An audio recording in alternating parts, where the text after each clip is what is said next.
Hola, ¿qué tal? Mi nombre es Susana Salerno. Te quería preguntar, bueno, primero bienvenido y gracias por esta charla, ¿no?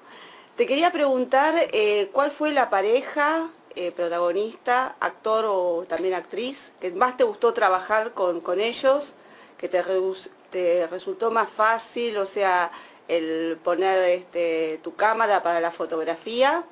Y si no sé, nos puedes decir cuál fue la más difícil o la que más te problemas trajo.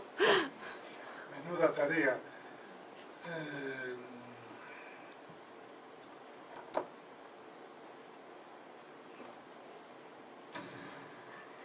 No sé, yo creo que como actores y actrices fue un estupendo encuentro en la película Providence, porque trabajaban John Gielgud y Blake Bogart y después esas actrices americanas buenísimas. Esa fue una. Eh, en Venerables, yo me acuerdo que disfruté muchísimo porque tenemos un plantel de actores de caerse por el piso. Eso es indudable. No era una pareja especial, pero eran 4 o 5 actores yo no me dedico solamente a la foto. Me interesa mucho el actor, la piel que tiene, lo que dice, cómo lo dice.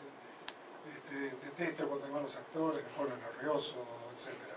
O, como en otros casos que me ha sucedido, gente que tiene una cara tan rara que la luz le resbala. Es muy curioso, pero es así. Sí. No, yo creo que tengo muchas ocasiones. Lo que pasa es que no me acuerdo exactamente de este momento. Pero, por ejemplo, sí, tengo una. En la familia de tu escuela, la pareja que hace Stefania Sandrelli con Gassman, es de caerse por el piso. Y Stefania Sandrelli no se la comería si entera. Sí. Estoy de acuerdo. Stefania Sandrelli es un ser de otro planeta, es un ser humano extraordinario. Y Gassman es muy curioso, es diferente, no tiene nada que ver, pero gente que fotografiarlos es un verdadero placer. No, creo que tengo muchos, lo que pasa es que no me acuerdo exactamente. ¿Y cuál fue la más problemática? O sea, que por ahí decían no, así no, que costó a la hora de sacarle alguna fotografía dentro de la filmación. Bueno, hay una película, justamente que viene a propósito de eso que dije que resbala, porque en ella pensé. Hay una película que hice con Hugo Santiago, que debo decir humildemente que cuando la vi muchos años después de haberla hecho, ¿vos la viste vosotros? Es una película muy curiosa, muy demasiado personal, demasiado intelectual, demasiado retorcida, pero tenía esta actriz, el resto no, tenía esta actriz que por causa de su rostro extraño, surrealista, porque ciencia ficción, la luz no quedaba agarrada, se iba por otro lado. Es muy raro. Pero lo que quería decir, cuando dije algo recién, que con toda así ingenuidad casi, diría, cuando vi esa película muchos años después, había hecho una tía mía, no sé si fue en Toulouse o por ahí, no estaba. Y la volví a ver, me quedé de una pieza, eso fue muy curioso, que me inquietó mucho, porque era como esa fotografía, yo me había descarnado de esa fotografía, como si no hubiera sido, yo la vi como una cosa extraña, y debe ser por eso que me gustó, porque no me identifiqué que yo era el actor de eso. En general no estoy contento, qué sé yo, pero lo que es cierto, siempre falta algo. Creo que esa vez fue la más difícil. No tengo recuerdo en que alguien, un actor, una actriz, me haya dado tal trabajo. Lo que pasa también es que esta persona, que no era actriz, no sé por qué ponen actrices que no son actrices, era una intelectual francesa, una escritora, María Feucha, pobre, pero eso en sí no es grave, es que le resbalaba la luz, ese es el problema principal. No sabía dónde meterla, no sé qué truco inventar para poder que salga decente. No una belleza, pero que tenga un carácter. Sí. No sean tímidos, chicos. Iván, Yo, hola, acá de nuevo. ¿Cómo nace en vos esta pasión por la fotografía, por ser director de fotografía?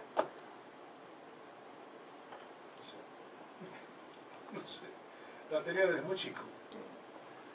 Yo tenía un tío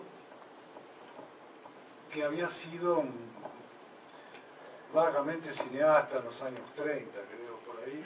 Yo creo que él filmaba documentales. Tipo medio extraño, muy extraño. Andaba siempre por América Latina, por el norte, siempre con dictadores, ese tipo de cosas. Y bueno, hay dos cosas ahí. A él le había dejado en su casa, en la casa de mi abuela, una gran maleta de cuero muy antigua, muy vintage, repleta de películas de positivos y negativos. Y a mí me fascinaban, me desesperaba y descubrí ahí descubrí el cine. Lo descubrí porque no era yo ya iba al cine, pero descubrí cómo se fabricaba el cine. Que había la película, y cada cuadrito había una descomposición de movimiento. Eso se conjugaba con lo que te conté hoy, cuando Javier Villarrañe me enseñó a hacer títeres. Y yo era muy chico, tenía, no sé, 10 años, 11 años. Y aprendí a hacer títeres de mano. Y curiosamente, cuando yo hacía unos pequeños espectáculos, porque Javier me daba sus cuentos, sus guiones, yo miraba, de eso soy consciente ahora, ¿no? En ese momento, miraba ese escenario que construía para poder estar abajo escondido. El fondo era un cuadro que era de mi casa, de paisaje nocturno, y yo ya en ese momento que hacía eso, que era teatro en realidad, empecé a poner pequeñas lucecitas, porque se me ocurrió, esto no lo puedo dejar así, tengo que ayudar a que se vea mejor.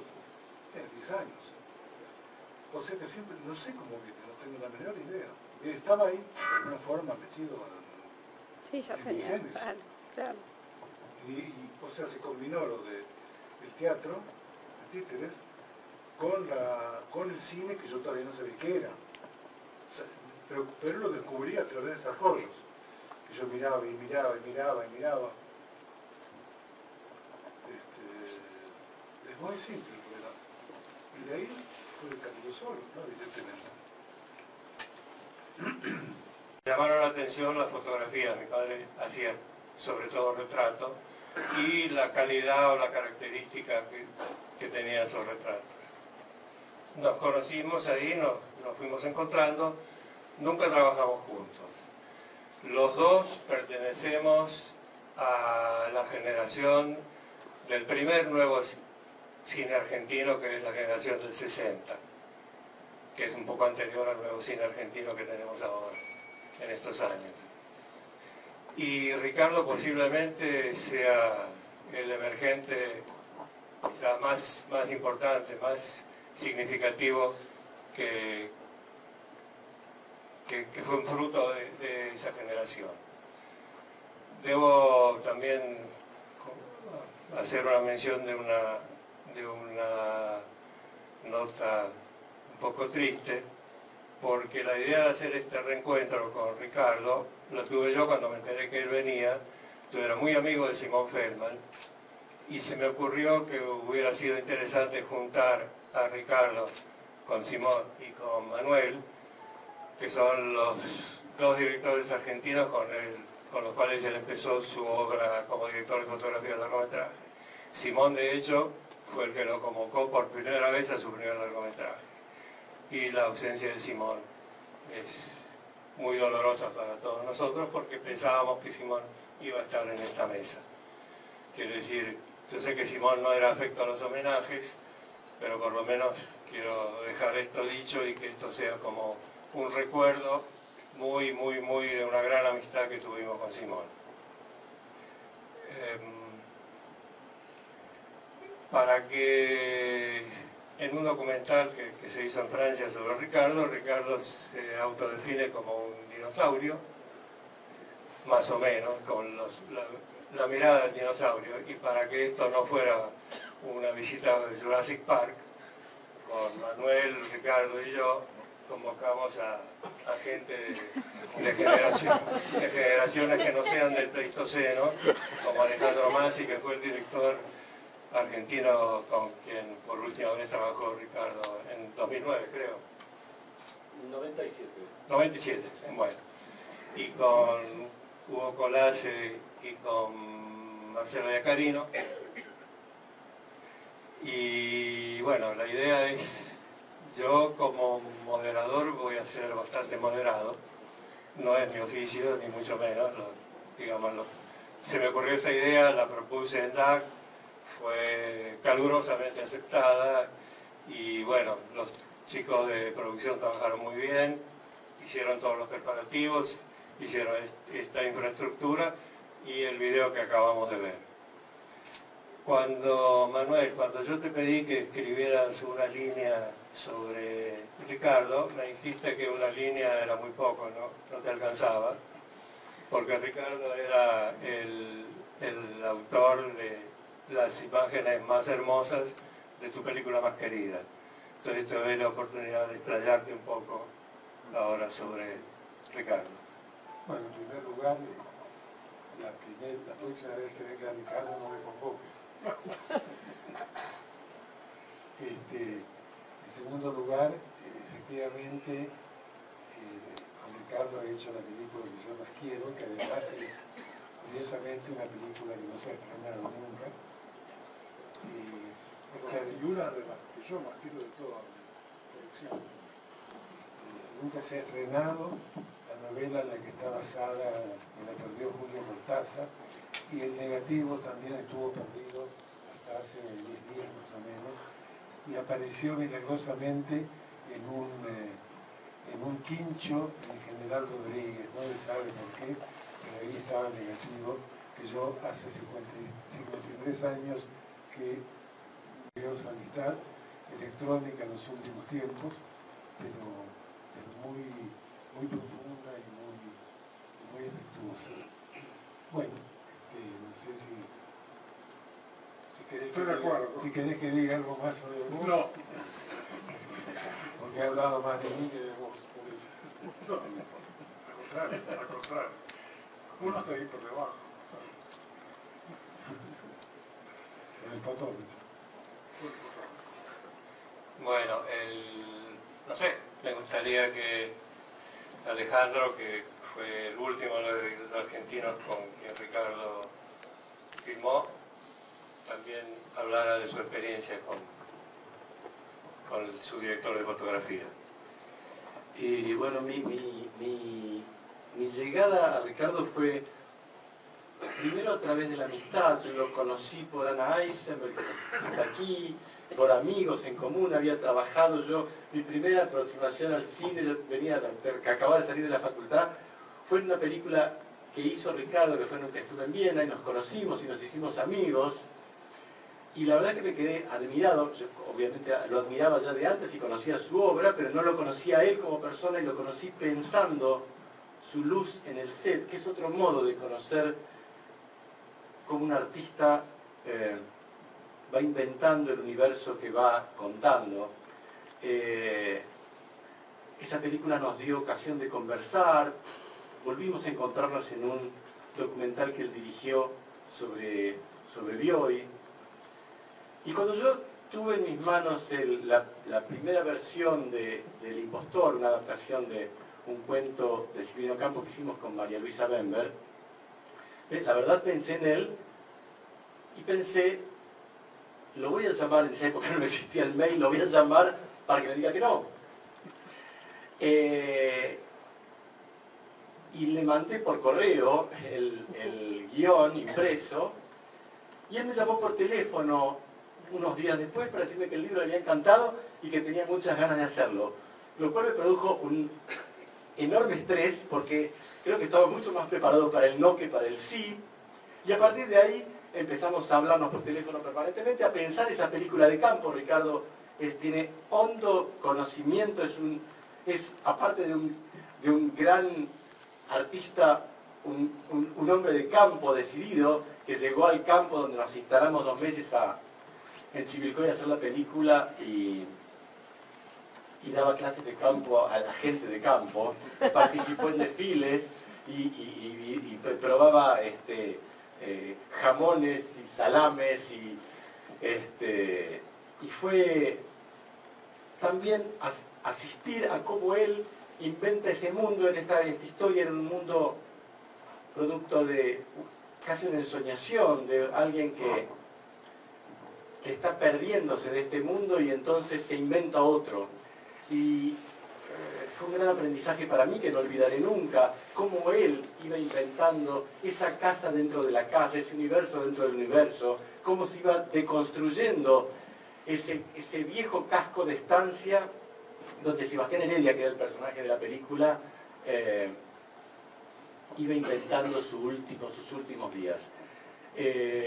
Nunca olvidaré lo que se aprende teniendo a alguien de este tenor al lado, que es realmente, yo podría decir, como un filósofo de la luz, cómo él va creando los escenarios inspiradores donde uno después avanza con los actores y uno siente realmente que hay algo inspirado para trabajar, mientras uno conversa del campo y de los salames y de la música y de acuerdo de las antenas improvisadas que te hacías, Ricardo, para oír radio de todo el mundo, y en esa época ponía los alambres en las ventanas y nos enloquecía a todos porque había interferencia, pero fue una experiencia muy enorme, muy inolvidable. Me pasa un poco lo que dice Manuel, me emociona mucho recordar esa experiencia porque cuando uno hace una película, uno creo que tarda mucho en verla, uno la ve por dentro, uno ve como el revés de la película, es otra película. Tan intensa, tan contundente como la otra, pero en la cocina. Yo tengo un recuerdo que es como un diario de bitácora, uno recuerda la cocina de la película y a Ricardo yendo y viniendo, lleno de ideas, con un gran sentido del humor, cascarrabias, muy divertido, muy agudo, y con una permanente fuente de ideas para proponerle a la escena. La escena se vuelve muy multidimensional cuando pasa Ricardo por ella. Esto es mi recuerdo un poco del impostor. No se nota que estoy colorado.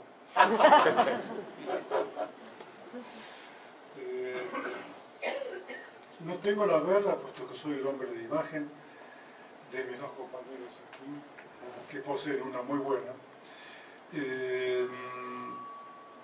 Por eso no sé bien qué decirlo. Yo estoy de acuerdo, en fin, un poco me apabullo contra estos panegíricos sobre mi persona.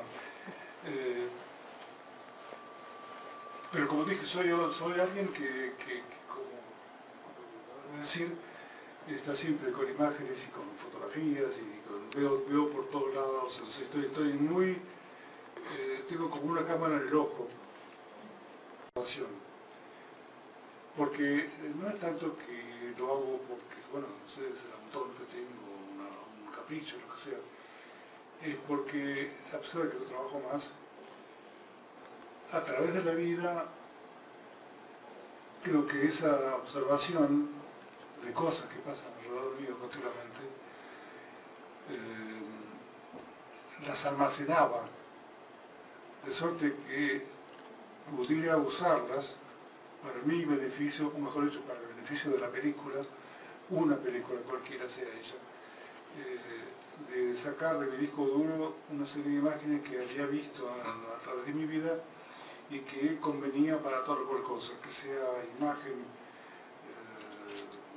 simple de alguien caminando, o una madre con un chico, pero todo bajo, no solamente un encuadre, sino bajo una luz que pertenecía a ese momento. Y es cierto que me ha servido muchísimo ese poder de observación,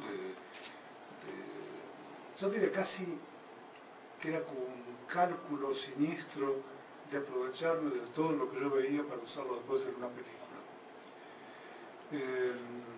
Y es cierto que estoy siempre lleno por ideas. Hace muy poco, por ejemplo, rechacé una película con un tipo muy importante, muy conocido en Francia, porque me di cuenta que simplemente no solo no oía, sino que no entendía, del verbo entender, exactamente, no entendía lo que yo estaba proponiendo y que lo eliminaba porque simplemente no lo entendía, era un analfabeto de la voz, un analfabeto de escuchar.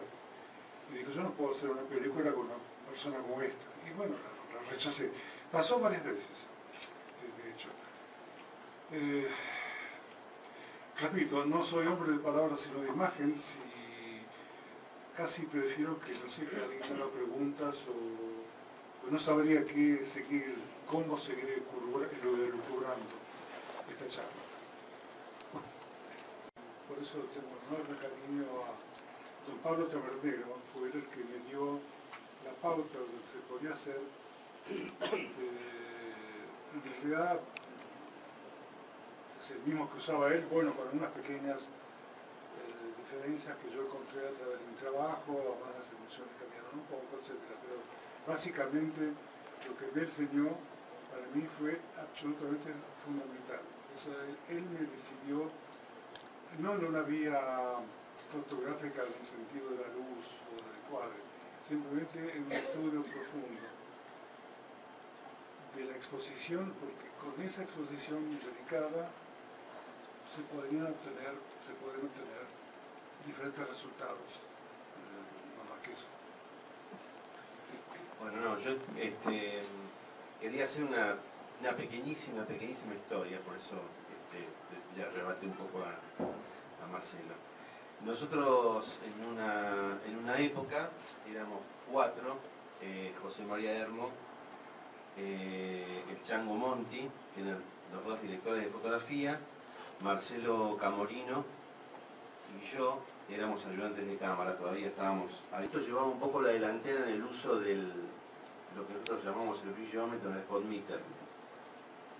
Y él la tenía un poco más claro que todos nosotros, pero estábamos agonizando mucho sobre el tema de la exposición. En ese momento me acuerdo que veíamos muchas fotos, muchas películas y siempre queríamos ver dónde estaba lo que llamamos el punto de la exposición, dónde el fotógrafo de ese momento exponía, dónde estaba exponiendo, que no siempre era en la cara, no siempre era, obviamente, ¿no? Y me acuerdo que en un momento esto llevó a que algunos productores nos empezaron como a tildar así de nos llamaban la cofradía de la luz divina, nos decían. Bueno, aquí que llega Ricardo, todos lo conocíamos a través de su obra, y llega, no sé, en 83, 84 fue después de la dictadura, creo que Manuel era el director del instituto, y nos reunimos ahí en el abajo. Y él, yo digamos en ese video hablo de lo generoso, pero no era porque había dicho solamente que, bueno, divertite cuando las cosas te van mal, sino que en realidad fue generoso con nosotros porque nos dio el puntapié inicial para investigar, nos habló de Ansel Adams, nos habló de Tabernero, nos habló de todo eso y nos dio la clave con respecto a la exposición que nosotros estábamos buscando en ese momento. Yo después empecé a hacer fotografía y como primer método adopté el del sistema zonal y como dice Ricardo, no es que mejora la fotografía, porque de hecho pasan otras cosas también, pero a nosotros, todos coincidimos en eso, nos dio una herramienta, nos dio un método de medición que nos solucionó un montón de cosas que llegó un momento que en mi caso particular no sabía cómo casi como que no sabía exponer de otra manera que no fuese con el sistema zonal, porque es un largo aprendizaje, larguísimo aprendizaje, a tal punto que después, al devenir un poco las cámaras digitales y eso, prácticamente yo creo que fue lo que me hizo pasar rápidamente a entender todo el sistema de medición de las cámaras, porque justamente lo que tienen es un sistema muy parecido a lo que nosotros podemos llamar el sistema zonal. Lo que ahora sería el fast color y todo lo demás, está un poco basado obviamente en todo eso. Así que la parte que nos toca a nosotros, estamos más que agradecidos de que Ricardo nos haya dicho hace tanto tiempo, nos haya abierto los ojos con respecto a eso.